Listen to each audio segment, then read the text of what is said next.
दोस्तों, जिसका इंतज़ार आपको था कि ग्रुप डी की वैकेंसी कब आएगी, तो फाइनली आपके लास्ट जो सप्ताह है उसमें आपके ग्रुप डी की वैकेंसी आ गई है। आप देखेंगे कि शॉर्ट नोटिस अभी अभी जारी किया गया है government of India ministry of railway की तरफ से। जो ओपनिंग वैकेंसी है वो आपके आज ही से यहाँ पे देखिएगा, सॉरी आज से नहीं, यहाँ पे 23/1/2025 से, यानी कि आज ही से एक महीने बाद, आज 23 है और 23 के अगले साल, ठीक है, अगले साल जनवरी में आपका जो ओपनिंग है वो फॉर्म है। तो ध्यान दीजिएगा, यहाँ पे आपको 23 जो है वो 12/2025 नहीं है, सॉरी 24 नहीं है, यहाँ पे 23/1/2025 है। तो अगले महीने से आपका एक महीने के बाद से फॉर्म भरा जाना चालू हो जाएगा और 22/2/2025 तक आप फॉर्म डाल सकते हैं। तमाम चीज़ों के बारे में डिस्कस करेंगे। चैनल पे नए तो सब्सक्राइब कर लीजिएगा। और अगर आप इस वैकेंसी के लिए तैयारी कर रहे हैं तो कुछ बुक मैं आपको सजेस्ट कर रहा हूँ जो कि किरण पब्लिकेशन की है, और ये आपके 2024 के एडिशन है और इसमें 144 सेट्स ग्रुप डी के 2022 के शॉर्ट पेपर मिल जाएंगे लेवल 1 पोस्ट के लिए, और सामान्य ज्ञान के एनसीईआरटी पैटर्न पे आधारित आपके पीवाईक्यू और आपके जो है वो वन लाइनर है वो मिल जाएंगे। अगला जो बुक है वो सामान्य जानकारी सामान्य विज्ञान के शॉर्ट पेपर है, जिसमें कि 3700 प्लस आपको ऑब्जेक्टिव क्वेश्चन 1996 से लेकर अब तक पीवाईक्यू जितने भी है सभी इसमें इंक्लूड है। रीजनिंग के लिए शॉर्ट पेपर 8700 प्लस, और मैथ्स के लिए भी आपको 10,000 प्लस क्वेश्चन टाइप वाइज और चैप्टर वाइज मिल जाते हैं। तो नीचे डिस्क्रिप्शन बॉक्स में इन सभी बुक का लिंक दिया हुआ है, वहां से जाके जल्दी इस बुक को परचेज कीजिए और ग्रुप डी की तैयारी अच्छे तरीके से कीजिए। चलिए, हम बात कर रहे थे कि ये जो वैकेंसी आई हुई है उसके बारे में। इसका ओपनिंग जो डेट है वो आपके 23/1/2025 है, और यहाँ पे आपको क्लोजिंग जो डेट है वो 22/2/2025 है, यानी कि आपको एक महीने पूरा टाइम मिल रहा है। और ये जो आपके इनिशियल पे जो है वो आपको 18,000 मिलेगा। 18 से 36 वर्ष तक आपको एज रिलैक्सेशन भी इसमें 3 साल इंक्लूड है, यानी कि आपका एज जो है वो 18 से 36 होना चाहिए। और आपके टोटल वैकेंसी की बात करें तो अप्रॉक्स यहाँ पे दिया गया शॉर्ट नोटिस में कि 32,000 के अप्रॉक्स आपके टोटल वैकेंसी है। उसके बाद जोन वाइज यहाँ पे देखिएगा, railway zone wise detail distribution of vacancy is given in annexure B of the detail CEN vacancy under CCA are applicable to apprentice trained in railway establishment वाले, यानी कि जो आपके CCA वाले के लिए वगैरह वगैरह के लिए आपको अलग से वैकेंसी है वो आपके एनेक्सर बी में यहाँ पे इंक्लूड किया गया है, जो कि आपको जिसमें कि आपको ये डिस्ट्रीब्यूशन मिलेगा कि कौन से जोन में कितना वैकेंसी है। चलिए, और भी आगे इसमें क्या दे रखा है। This include the relaxation of 3 years in the age beyond prescribed age limit, यानी कि आपके एक्चुअल में 33 वर्ष ही रखा गया था एज लिमिट, लेकिन आपका जो कोरोना आया उसकी वजह से आपको यहाँ पे 3 साल का एज रिलैक्सेशन बढ़ा के 36 कर दिया गया है, जो कि अगले जब भी वैकेंसी आएगी उसमें 33 ही रहेगा, ऐसा इनका कहना है। देखिएगा, ड्यू टू कोविड पेंडेमिक के कारण आपको 3 साल का यहाँ पे वन टाइम, ध्यान दीजिएगा वन टाइम, नहीं तो बाद में अगली बार जब वैकेंसी आएगी तो आप फिर से कहिएगा कि सर ITI ये होना चाहिए, वो होना चाहिए, इसमें एज में रिलैक्सेशन मिलना चाहिए। चूँकि ये बार बार ये हमेशा बोल रहा है कि ये वन टाइम है, तो अगली बार जो वैकेंसी आएगी उसमें आपको एज रिलैक्सेशन नहीं मिलेगी, ठीक है। तो एज के लिए बाकी डिटेल CEN में आपको दे रखा है, CEN भी जल्दी ही पब्लिश हो जाएगी। आपके स्टैंडर्ड मेडिकल भी है वो आपके CEN में डिटेल में दे रखा है। चलिए, हम बात कर लेते हैं फीस की। अच्छा, इसमें कंप्यूटर बेस्ड टेस्ट होगा, ये तो आपको पता ही है, और इसमें सिर्फ CBT 1 ही होगा।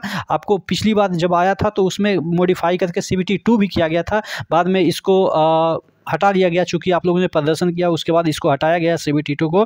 तो इसमें भी ऐसा कहा जा रहा है कि CBT 1 ही है, CBT 2 इसमें नहीं है। चलिए, उसके बाद यहाँ पे आपको दे रखा है कि आपका 500 फीस लगेगा, और जो PW है, PWBD है, फीमेल है, ट्रांसजेंडर है, एक सर्विसमैन है, इनको जो है वो 250 रुपया लगेगा। कैलकुलेशन ऑफ कैंडिडेट, यहाँ पे देखिएगा, calculation to candidate EBC should not be confuse with OBC और EWS। EBC कुछ अलग मुद्दा है और EWS और OBC अलग मुद्दा है, तो उसके साथ कंफ्यूजन नहीं होना है। This fees of 250 shall be refunded in due course duly deduction bank charge as applicable on appearing in CBT, यानी कि ये भी जो पैसा है आपको रिफंड कर दिया जाएगा अगर आप EBC में है तो उसमें कि आपका जो बैंक चार्ज है वो हटा के आपको पैसा रिफ़ंड कर दिया जाएगा। और ये वाला जो 500 रुपया है वो आपको 500 रुपया में 400 रुपया रिफ़ंड कर दिया जाएगा। देखिएगा यहाँ पे लिखा हुआ है 400 रुपया जो है वो रिफ़ंड कर दिया जाएगा, और उसमें भी आपको जो बैंक चार्ज है वो जो है वो काट लिया जाएगा। ठीक है, तो आशा करते हैं आप इस चीज़ को समझ पा रहे होंगे। और आप जब आप तो अच्छी खबर ये है कि आपका जो वैकेंसी वो निकल चुकी है। लेकिन अब बात करने वाले हैं इसमें बुरी खबर क्या है। देखिए, अभी भी आपके पास 1 महीने का टाइम है, और 1 महीना में आप अगर चाहें तो वैकेंसी बढ़ सकती है। चूँकि आप समझ सकते हैं कि जिस तरीके से वैकेंसी आई है, मैंने एक वीडियो ऑलरेडी बनाया था जिसमें कि 32,000 में जो 32,000 आपकी वैकेंसी है उसमें एक्चुअल में 16,000 ही आपके लिए है। यानी कि जो जेन्युइन बंदे हैं उनके लिए मात्र 16 ही हज़ार है। आप कहेंगे कि 16,000 कहाँ चला गया, तो 16,000 या तो CCA वाले ले गए, या एक सर्विसमैन वाले ले गए, या आपके 10th पास, ओनली जो 10th पास हैं वो ले गए। ठीक है, 3 मिला के आप समझिए कि 16,000 उनके पास चला जाएगा, और बाकी 16,000 में ITI वाले बंदे मारामारी कीजिएगा। और उस पर भी आपके बहुत सारे जोन जो है उस तरीके से डिवाइड करें तो बहुत सारे ऐसे जोन हैं जहां पे मात्र वैकेंसी आपको 400, 300, 500 ऐसे देखने को मिलेगी। तो ये नौबत ना आए, इसके लिए आपको करना क्या है कि आप जब भी आपको पता चले कि हाँ प्रोटेस्ट होना है, तो उस दिन जोरदार तरीके से प्रोटेस्ट कीजिए, डिजिटल प्रोटेस्ट कीजिए। फिजिकल अब थोड़ा सा मुश्किल इसलिए हो गया है कि जैसे ही फिजिकल का नाम आता है पटना में, या पटना में ही जनरली धारा 144 लगा दी जाती है। तो फिजिकल में तो थोड़ा दिक्कत होगा, लेकिन हाँ डिजिटल तो आप घर बैठे कभी भी कर सकते हैं।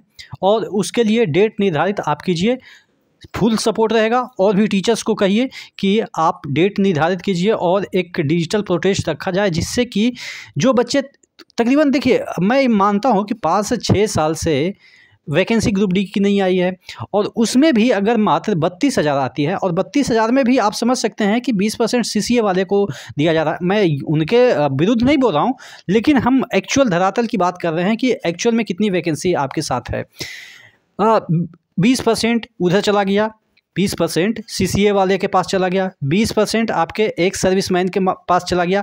अब 10% मान लीजिए कि 10th वाले बच्चे भी उखाड़ के लेके जाएंगे ही ये वैकेंसी, तो 50% वैकेंसी तो उन्हीं के लिए हो गया।